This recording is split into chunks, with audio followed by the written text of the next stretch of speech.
Hey guys, and welcome to another episode of Interview. And I spell interview with a V-U-E for a special reason, because I want to be different than everybody else. You know, it's about listening to what other people have to say, because my dad used to tell me, and I always joke around, I say my dad used to say, Eric, just shut up and listen, but he never said it like that. He would always say, you know, Eric, if you just listen to what other people have to say, you're going to learn something that you might not know. And that's what Interview is all about. That's what this show is all about. It's about bringing people to the surface and bringing knowledge to the surface, educating the public, educating people out there as to things that are going on, not only here in the United States, but all across the world. Today, I am honored. I am truly honored because we have Dr. Amy Baker. She is a nationally renowned expert in parental alienation. She's the author of 8 books on the topic, including Adult Children of Parental Alienation Syndrome and Co-Parenting with a Toxic Ex. She's a researcher, author, expert witness. She has a private coaching practice for parents affected by parental alienation. She has a PhD in developmental psychology from Teachers College of Columbia University. And I want to welcome you to the show, Dr. Baker. How are you today, Dr. Baker? I'm very good, thank you. Thanks for having me on the show. It's a pleasure and it's an honor. You know, I got to tell you, I was introduced to parental alienation recently, I would say over the last couple of months, and I never realized the extent of what is happening across our country with regards to parental alienation. Can you define, or can you let my audience know exactly what you believe to be parental alienation, how parental alienation is affecting people across the United States in today's world? Well, first let me define it so everybody knows what we're talking about. So generally speaking, parental alienation is a family dynamic in which a parent engages in behaviors that are likely to foster the child's unjustified rejection of the other parent. So it's important to know that not every child who rejects a parent is alienated. Some kids have a good reason to reject a parent. The truth is, generally children do not reject parents, even very abusive ones, but we don't call those kids alienated. So alienation is when a child rejects a parent that didn't do anything above being a normal parent. And we don't really know exactly how prevalent it is, but it is very widespread, and here's some numbers for the audience to kind of chew over. One is we know that about half of all marriages end in divorce. About 1 million kids every year become children of divorce, and about 20% of divorces are considered high conflict, where they're in and out of court, and those are the cases where it's most likely that there will be alienation. So it's very, very common, and yet a lot of people still have never heard the term. A lot of people don't really know it's happening to them until things are pretty far down the road. There was actually a Facebook post by a gentleman, which I saw within the last 48 hours, where he said that his son was being punished for saying positive things or wanting to be with his father. And I said, you know, a typical case of what an angry ex is doing to a child. And it's not even really a child anymore, because he's grown into a young man at this point. It's been going on for a couple of years. And it's just such a sad situation to hear that a child being targeted by a parent because of love for another parent. And it's just, I know that's not the only case of that's been going on, but that's just one that hit me kind of, square between the eyes when I saw that posted on Facebook. It really is a shame. I'm the father of 9 children we're a mixed family of different, hers, mine, and ours type of thing. And I got to tell you, I've never had to experience parental alienation, and I can't imagine the pain that certain parents go through. And now, from looking at your website and understanding what's going out there, it's not so much the pain that the other parent is going through, but the pain that the child is going through. So can we touch on that for a little bit? I mean, what I want to come out of this is I want somebody that's listening right now that might be, you're going to have people that are victims of parental alienation that are going to be listening to this interview, but I also want the parent that is the one that is doing the parental alienation to understand what exactly it is that you're doing to a child. Yes, well, it is a terrible, terrible thing to do not only to the other parent, the alienated or targeted parent, but it's a terrible thing to do to a child as well. And speaking about the impact on the targeted parent, I do say that alienation is when one parent gives the child permission to break the other parent's heart.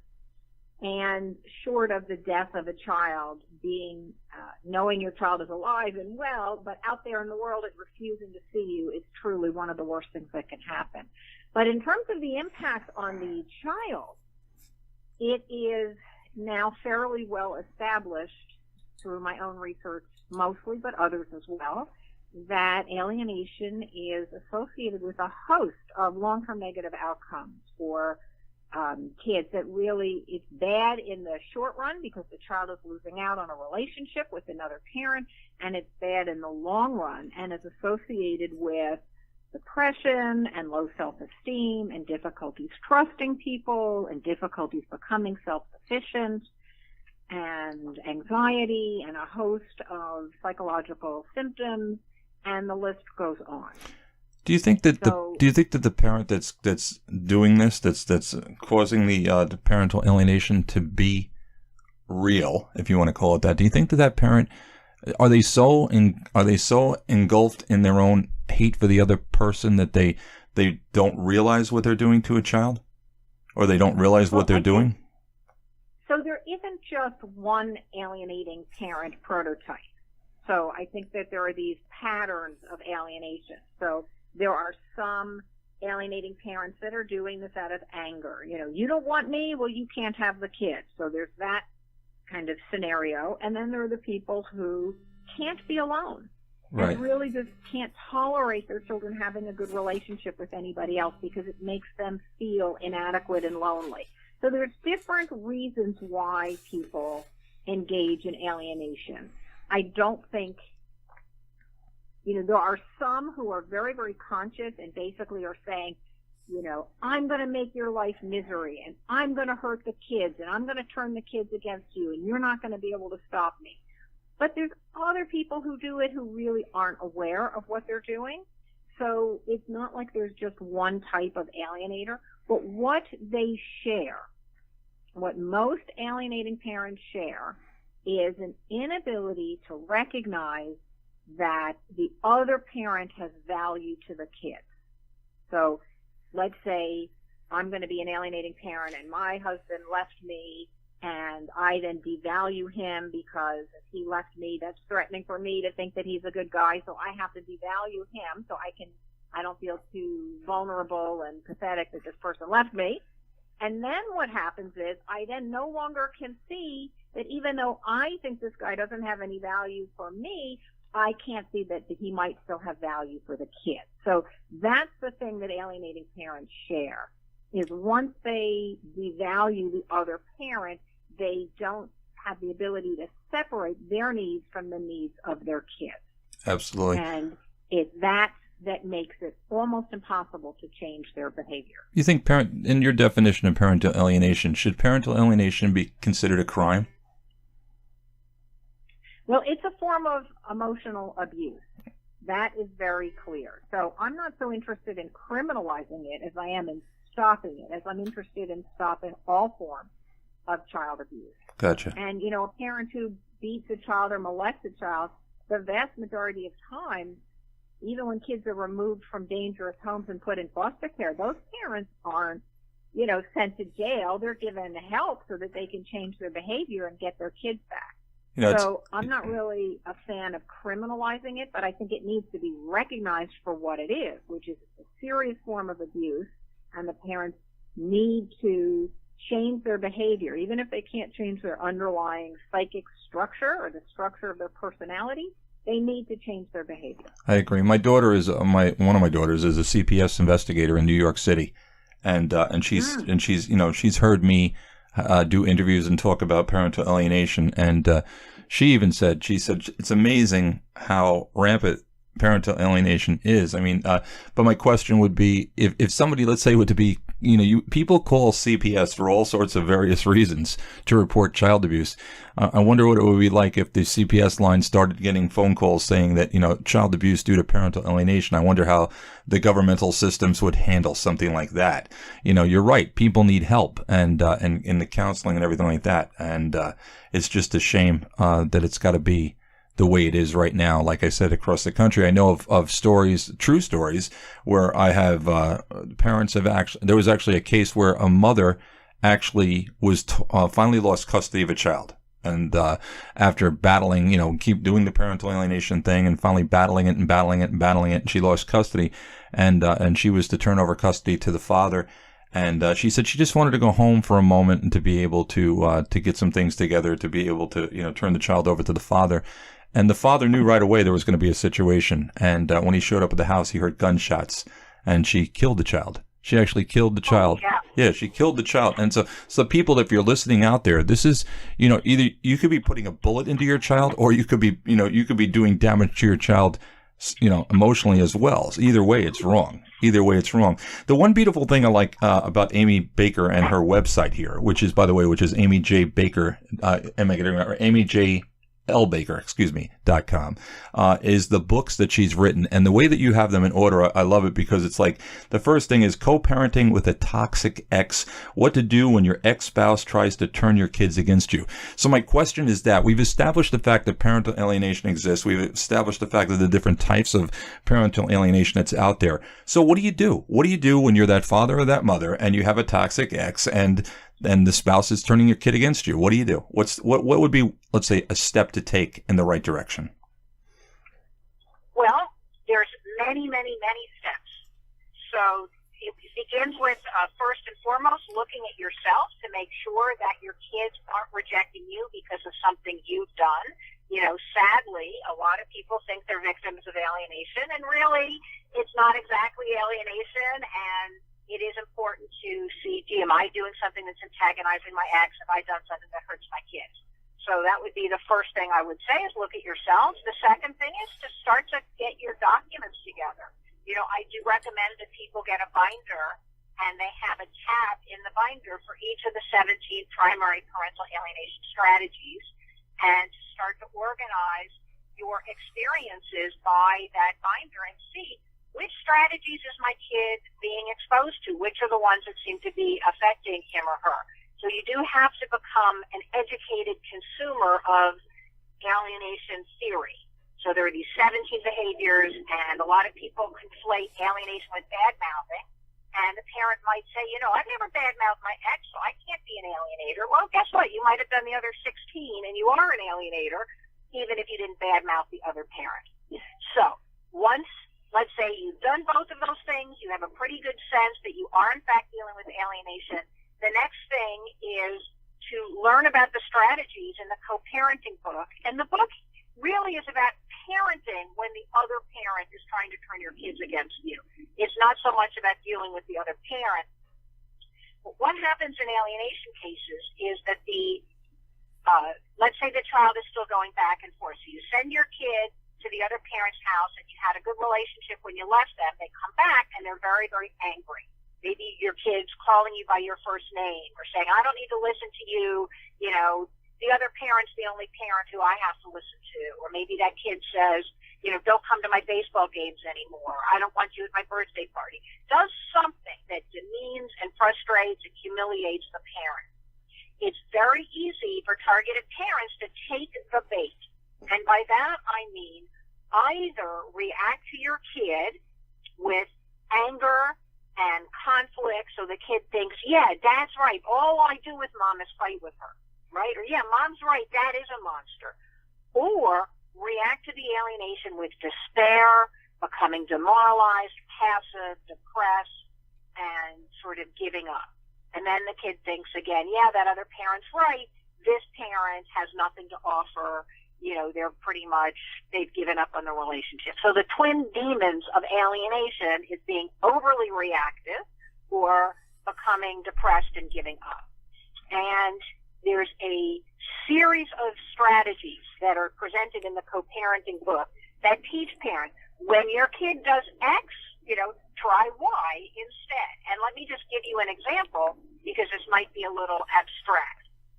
When your kid criticizes you, let's say your kid says to you, I'm mad at you. You stole my college money. And it's a very, very common complaint for alienated kids to complain that the other parent stole their money. And it's very easy as the targeted parent to get mad. And you might say, what do you mean I stole your money? Of course I didn't steal your money. Here's the bank statement. What are you talking about? Or, I can't believe your father's telling you I stole your money. I would never do that. So reacting with anger towards the child reinforces the idea that, yeah, you're a mean, angry, nasty parent who yells and puts you down. So even when your kid comes at you with that kind of negativity, the best response is to respond with compassion. And actually, I have a 5-step sequence which starts with thanking the child and saying, thank you so much for telling me you think I stole your college money. No wonder you're upset with me. And it's a very different kind of way of parenting. It is. Because most parents don't want to invite criticism. Right. Or praise their child.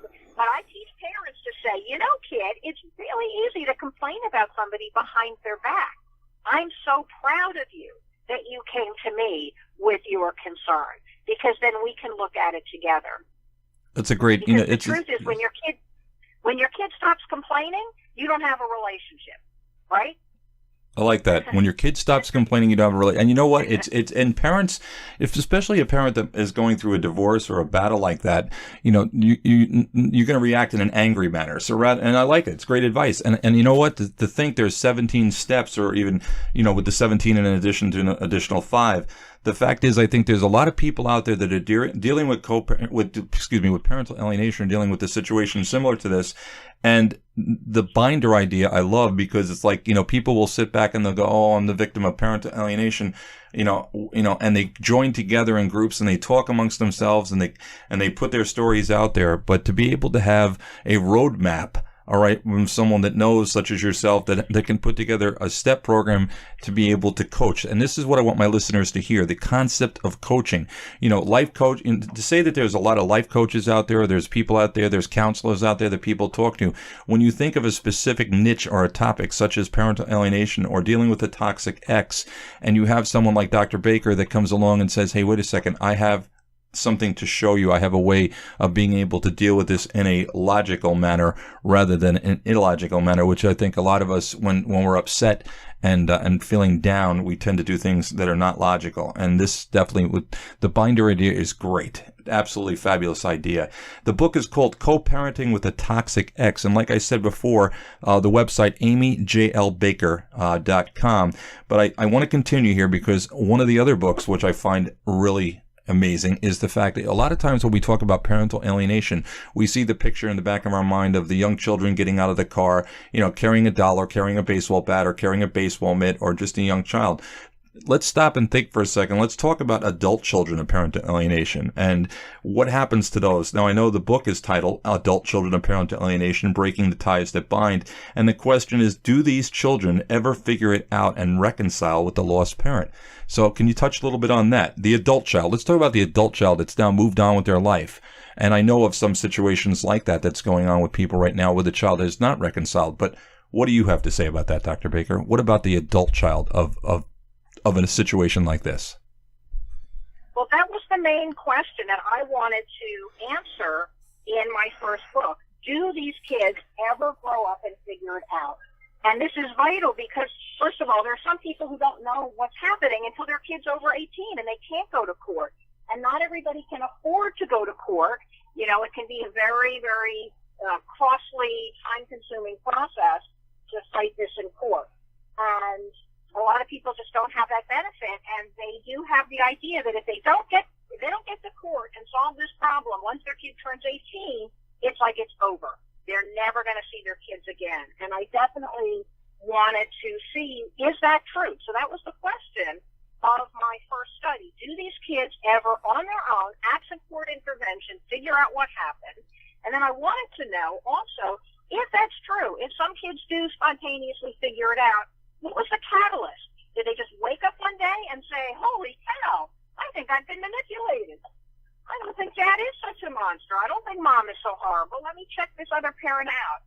Or is it a process? And if it's a process, I wanted to know what instigated it.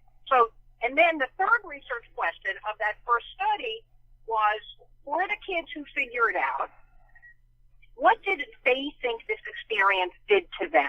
What did they perceive the So those were the three main questions, and I interviewed 40 adults who said, yes, when I was a child, I was manipulated by one parent to unjustifiably reject the other parent. And I did these in-depth interviews with them, and wow, they were just absolutely fascinating interviews because in one sense, every story was unique, and every person's pain and alienation journey was so specific. But at the same time, it was pretty much the same story over and over again. That these people said, I didn't really hate my mom. In my heart, I still wanted a relationship with her, but I told her I hated her. I told my dad to drop dead, but I didn't really mean it. I didn't know what would happen to me when I no longer had that parent in my life. And to a person, they thought this was the worst thing that ever happened to them. And they thought giving up on a relationship and having that parent cut out of their life affected them to the deepest, darkest core of their very being. You know, one person I interviewed, he was 9 years old, and he came home from school one day, and there was a man in his living room, and his mother said, son, this is your new father. And the little boy said, as he reported to me as a grown-up when I interviewed him, he said, Mommy, what happened to the man who used to be my father? And he said that for the next 40 years of his life, he had a hole in his life and a hole in his heart because his mother told him that his father was no good and didn't love him. And in fact, the mother had, got married. This is pre-internet days. She moved 3 states away, changed the kid's last name, and the dad had been looking for his son and couldn't find him until he hired a private detective. And when the person I interviewed was 42 years old and in drug rehab because he'd been trying to kill himself with drugs, in part because he felt so unloved his whole life. And then his father tracked him down and gave him the 7-year-old birthday card that the dad had sent to him that the mom had returned saying, we don't want your mail.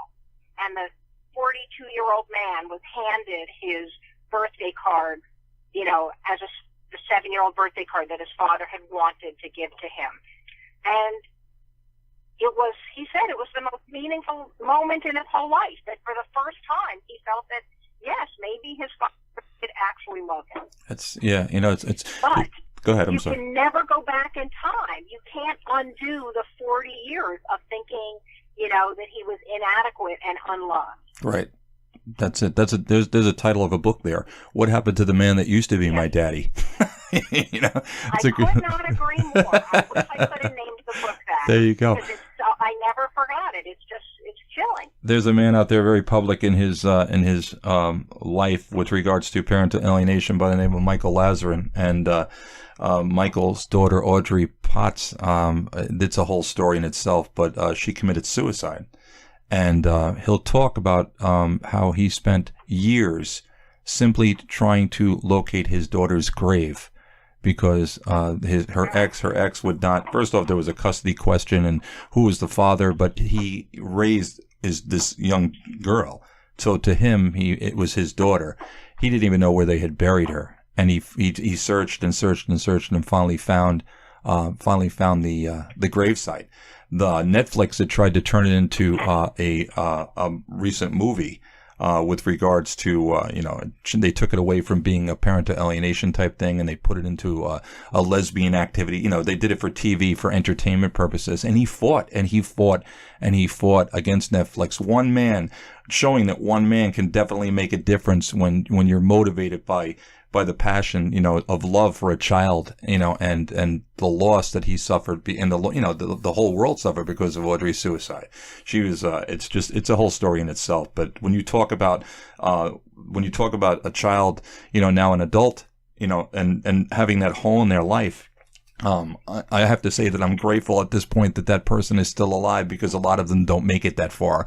A lot of them take it, with the hole in their life, and they put a hole in their head, and that's a sad thing. And that's what we as parents have to understand, that if we have a relationship issue between, if we have a relationship issue, it's our relationship issue. We've gotten together and from love, we've born a child, don't affect the child because you're not happy. Don't make the child unhappy. The child, as far as I'm concerned, a child needs a mom and a dad. That's my opinion, you know, and I always make sure that I try to be the best father I can.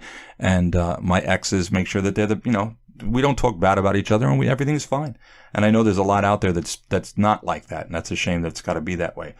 Like I said, guys, the website is amyjlbaker.com. The books are amazing.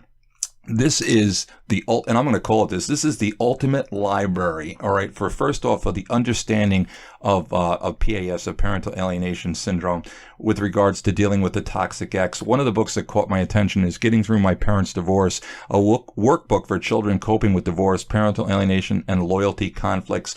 Talks about custody battles, surviving parental alienation. What better tool, folks, what better of a tool than to be able to sit down with written word and being able to, how can I say it, to enlighten your mind a little bit? Because let's face it, when we're dealing with depression or we're dealing with situations like this, our mind can be cloudy. Dr. Baker, when I said before, she's recognized. She's a recognized expert, okay, in parental-child relationships, especially children of divorce, parental alienation, or emotional abuse. You can reach out to her, okay? And Dr. Baker, your phone number, 201-321-9874, correct? Is that the best way to get a hold of you? That's it. Okay. I answer my own phone. I answer my own emails. I offer expert witness services and coaching services. And if I can't help you, I try to refer people to somebody who can. If I come to you, let's say, for instance, I'm a parent, and I come to you and I call that 201-321-9874, and I come to you and I say, Dr. Baker, my life is over. My ex-wife will not let me see my child. What am I going to do? What am I going to do? I feel like I want to kill myself. I can't deal with this anymore. What am I going to do, Dr. Baker? What do you say to someone that says that on the other end of the phone? Well, first thing I want to say is I am not a licensed mental health professional. I do have a PhD in psychology, but it's not the kind of PhD that allows me to do therapy. So if I felt that somebody was in just such desperate straits that they really couldn't even, they needed something more than coaching, I would refer them. I got you. I think sometimes people are desperate because they feel so alone and misunderstood. And so my coaching always begins with giving the person an opportunity to tell me their story in their own words. And that in and of itself can be very, very healing and satisfying and reassuring that you're not crazy, you're not alone, you know, this isn't a made-up thing, that somebody does understand. And I also can sometimes refer people to support groups. It's not the be-all and end-all, but support groups are a part of the process of coping with alienation, and I am aware of various support groups around the country, and I do try to connect people when I can. This is the point I was trying to make, folks. The point I was trying to make, and I'm glad that Dr. Baker responded the way she did. I wanted to make that there's no situation that if you want to reach out for help, it's true you might need to reach out to a licensed mental health professional. But Dr. Baker is a coach, and we started out this interview by saying that, coach. Do you understand? And a coach is a person that helps a person get through. In other words, if you're coaching someone on the soccer field, you're helping that team. You want to see that team score. You want to see that team win. You want to see that team excel. You want to see that team learn. That's what a coach does. So regardless of what your situation is right now, I want you to understand that there are answers out there. There are procedures that can be taken, all right? And Dr. Baker is an amazing coach. She's an amazing author. She also, as she just stated, she's an expert witness, and she's available for print, for radio, and for television interviews, as she has done for me today. Her telephone number is 201-321-9874. 201-321-9874. You can check her out online at amyjlbaker.com. I highly recommend you take a look at this website, folks, because there's going to be a book that's going to catch your eye, and just quite possibly, you know, like I always tell people this, Dr. Baker, I read the book, The 7 Habits of Highly Effective People by Stephen Covey. And one of the things that Covey says right in the beginning of his book, he talks about that aha moment that turns things around. It makes you think a different way. And there's always that aha moment. You can be thinking, you know, with blinders on, and all of a sudden you read something and you go, wow, I never thought about it in that way before. And it can change your whole perspective. It can change your whole life. One sentence, one written word, one book, one talk with a coach, it can help. So I highly ask you, if you're looking for help, if you're looking for a coach, if you're looking to be able to deal with co-parenting, toxic ex, parental alienation syndrome, divorce, anything with regards to this, what we've talked about today. Also, her website, great blog posts, and I'm not going to read them off to you at this point, but I'm going to tell you this website, and again, it's amyjlbaker.com, is chock full of information that you can use. Dr. Baker, I want to say thank you. Thank you so much for taking the time to talk to me today. You definitely got it going on. We appreciate that. You definitely do. So hopefully if I need you again, I can call you, because I'm telling you, I'm sure this interview is going to bring up a lot of people with a lot of different questions and some phone calls to you. So maybe we can do another interview on a specific topic at another time. Absolutely. I'm available, and I'd be happy to do that. Thank you for the interest. I really appreciate it. All right, everybody. Once again, Amy Baker. It's amyjlbaker.com, 201-321-9874. Dr. Baker, have a wonderful day. Thank you. Thank you. Take care. Bye-bye.